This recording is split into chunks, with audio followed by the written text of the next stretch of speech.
ದ್ರವಿಣಂ ಜಗತ್ಪ್ರಾಣಾನ್ ಸಂಸ್ಕೃತಂ ಸಂಸ್ಕೃತಿಂ ಗುರುಂ ಕೃಷಿಕಂ ಸೈನಿಕಂ ಗಾಂಚ ವಂದೇ ಭಾರತ ಮಾತರಂ. ಕದ್ರು ಮತ್ತು ವಿನತ ಇಬ್ಬರು ಸಂತತಿಗಾಗಿ ಪ್ರಾರ್ಥಿಸಿದ ಫಲವಾಗಿ ಪಡೆದ ಒಂದು ಕಡೆಯ ನಾಗಸಂತತಿಯಾದರೆ ಇನ್ನೊಂದು ಕಡೆ ಹುಟ್ಟಿದ ಅರುಣ ಸೂರ್ಯನ ಸಾರಥಿಯಾದ. ಇನ್ನೊಂದು ಮೊಟ್ಟೆಯನ್ನು ಜಾಗರೂಕತೆಯಿಂದ ತಾಳ್ಮೆಯಿಂದ ಕಾಯ್ತಾ ಇದ್ದಂಥವಳಿಗೆ ಒಂದು ಅನರ್ಥ ಎದುರಾಯಿತು. ಇಬ್ಬರು ಒಟ್ಟಿಗೆ ಸಮುದ್ರ ತೀರದಲ್ಲಿ ಓಡಾಡ್ತಾ ಇರಬೇಕಾದಾಗ ಸಮುದ್ರದ ತೀರದಲ್ಲಿ ಮೇಲ್ಭಾಗದಲ್ಲಿ ಹಾದು ಹೋಗ್ತಾ ಇದ್ದಂತಹ ಉಚ್ಚೈಶ್ರವಸ್ಸನ್ನುವ ಇಂದ್ರನ ಕುದುರೆಯನ್ನು ನೋಡಿ ವಿನತ ಸಹಜವಾಗಿ ಹೇಳ್ತಾಳೆ, ಎಷ್ಟು ಚೆನ್ನಾಗಿದೆ ಆ ಕುದುರೆ, ಆ ಬೆಳ್ಳಂ ಬೆಳಕು ಅನ್ನುವುದೇ ಮನಸ್ಸಿಗೆ ತುಂಬ ಹಿತವಾಗುತ್ತೆ. ಅದರ ಇಡೀ ಶರೀರದಲ್ಲಿರುವ ಒಂದೇ ಒಂದು ಸಣ್ಣ ಕಪ್ಪು ಗುರುತು ಇಲ್ಲದ ಆ ಲಕ್ಷಣ ಮನಸ್ಸಿಗೆ ಮತ್ತೆ ಮತ್ತೆ ನೋಡಬೇಕು ಅಂತ ಅನ್ನಿಸುವಷ್ಟು ಅದರ ಚಂದ ಕಾಣ್ತಾ ಇದೆ ಅಂತ. ಆದರೆ ಅವಳು ಹೇಳಿದ್ದನ್ನು ಯಾವತ್ತೂ ಒಪ್ಪಿಕೊಳ್ಳಬಾರ್ದು ಅಂತನ್ನುವ ಸ್ಥಿತಿಯಲ್ಲಿದ್ದಂತಹ ಕದ್ರು, ಹಾಗೆ ಹೇಗಾಗುತ್ತೆ, ನೀನು ನೋಡಿದ್ದು ಕರೆಕ್ಟ್ ಇರ್ಬೋದು, ಆದರೆ ಅದರ ಬಾಲ ಮಾತ್ರ ಕಪ್ಪಿತ್ತು ಅಂದ್ಲು. ಇಲ್ಲ ಬೆಳ್ಳಗೆ ಇತ್ತಲ್ವಾ ಇಲ್ಲ ನಾನು ಕರೆಕ್ಟ್ ನೋಡಿದ್ದೇನೆ, ನಾನು ಸರಿಯಾಗಿ ಗಮನಿಸಿದ್ದೇನೆ, ಅದ್ರ ಕಪ್ಪೇ ಇತ್ತು ಅಂದ್ಲು. ಸರಿ, ಅವಳು ವಾದ ಬೆಳೆಸಿದ್ಲು, ಇವಳು ವಾದ ಬೆಳೆಸಿದ್ಲು. ಕೊನೆಗೆ ಅದು ಒಂದು ಪಂದ್ಯಕ್ಕೆ ಬಂದು ನಿಂತಿತು.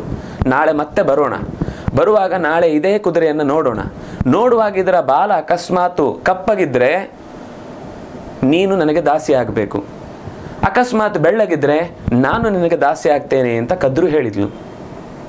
ಸರಿ ಆಯಿತು ಅಂತ ಒಪ್ಪಿಕೊಂಡಾಗ ಮರುದಿವಸದ ಆ ಘಟನೆ ನಡೆಯಲಿಕ್ಕೆ ಕಾರಣ ಆಗುವ ದಿವಸದ ಹಿಂದಿನ ರಾತ್ರಿ ಏನು ಮಾಡಬೇಕು ಅಂತ ಕದ್ರು ಬಗ್ಗೆ ಯೋಚನೆ ಬಂತು. ನಾಳೆ ಬೆಳಿಗ್ಗೆ ಸತ್ಯ ಗೊತ್ತಾಗಿ ಬಿಟ್ಟರೆ ನಾನು ಅವಳಿಗೆ ದಾಸಿ ಆಗಬೇಕು ಅಂತ ಯೋಚಿಸಿ ತನ್ನ ಎಲ್ಲ ದೊಡ್ಡ ಸಂತತಿ ಇದ್ದದರಲ್ಲಿ ಸರ್ಪಗಳನ್ನೆಲ್ಲ ಕರೆದು ನನಗೊಂದು ಸಹಾಯ ಮಾಡಬೇಕು ನೀವು ಅಂತ ಕೇಳಿದ್ಲು. ಏನು, ನಿಮಗೆ ಗೊತ್ತಲ್ವಾ, ಇನ್ನೊಬ್ಬಳು ನನ್ನ ಸವತಿ ಅಂತಲೇ ಹೇಳಬೇಕಾದಂತಹ ವಿನತೆ, ನಾವು ಸೇರಿ ಒಂದು ಪಂದ್ಯ ಕಟ್ಟಿದ್ದೇವೆ, ಆ ಪಂದ್ಯದಲ್ಲಿ ನಾನು ನಾಳೆ ಗೆಲ್ಲಬೇಕು ಅಂತಂದರೆ ನಿಮ್ಮ ಸಹಾಯ ಬೇಕು, ಏನು ಮಾಡಬೇಕು ಹೇಳಿ ಅಂತ.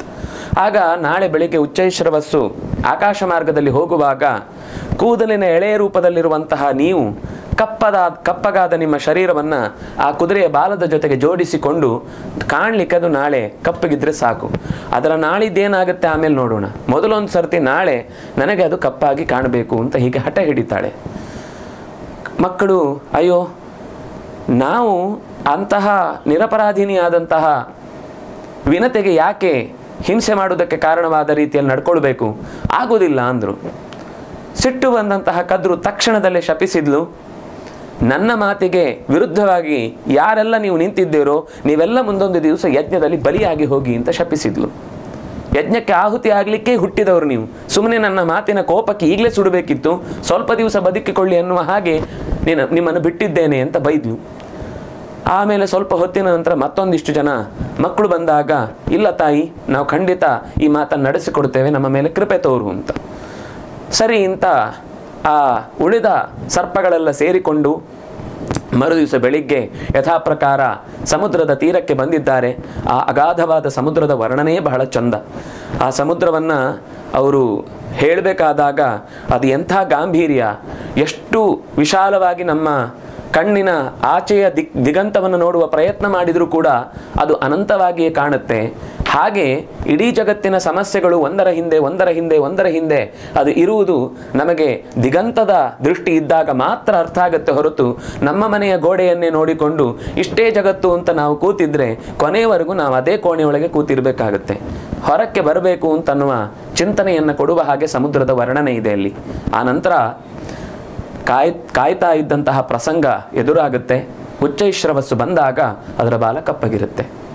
ವಿನತೆಗೆ ಅಚ್ಚರಿ, ನಾನು ಅಷ್ಟು ಗಮನ ಇಟ್ಟು ನೋಡಿದಾಗಲೂ ಅದು ಕಂಡದ್ದು ಬಿಳಿಯೇ, ಕಪ್ಪು ಹೇಗಾಯಿತು ಅಂತ ಯೋಚಿಸಿ ಕೊನೆಗೆ ಏನೋ ಗಮನ ತಪ್ಪಿರಬಹುದು ಅಂತ ಯೋಚಿಸಿ ಅವಳು ಮೊದಲೇ ಪಂದ್ಯದಲ್ಲಿ ಒಪ್ಪಿಕೊಂಡಂತೆ ಕದ್ರುವಿಗೆ ದಾಸಿಯಾದಳು. ಹಾಗೆ ದಾಸಿಯಾದಾಗ ಆ ಕದ್ರುವಿನ ಮಕ್ಕಳೆಲ್ಲರೂ ಕೂಡ ದಾಸಿಯಾದ ವಿನತೆಯ ಮೇಲೆ ಅನೇಕ ಥರದ ತಮ್ಮ ಕೆಲಸಗಳನ್ನು ಹೊರಿಸಿ ತಮ್ಮ ಆಸೆ ಆಕಾಂಕ್ಷೆಗಳನ್ನು ಆಟೋಪಗಳನ್ನು ತೋರಿಸಿದರು. ಹಾಗೆ ಆಟೋಪ ತೋರಿಸಿದಾಗ ಆ ದಾಸ್ಯದಿಂದ ಆಕೆ ಹೇಗೆ ಬಿಡುಗಡೆಯಾದ್ಲು, ಯಾವ ರೀತಿ ತನ್ನನ್ನು ತಪ್ಪಿಸಿಕೊಂಡ್ಲು ಅನ್ನುವ ಭಾಗವನ್ನು ಮತ್ತೆ ಮುಂದಿನ ಬಾರಿ ಸೇರಿದಾಗ ನೋಡೋಣ. ನಮಸ್ಕಾರ.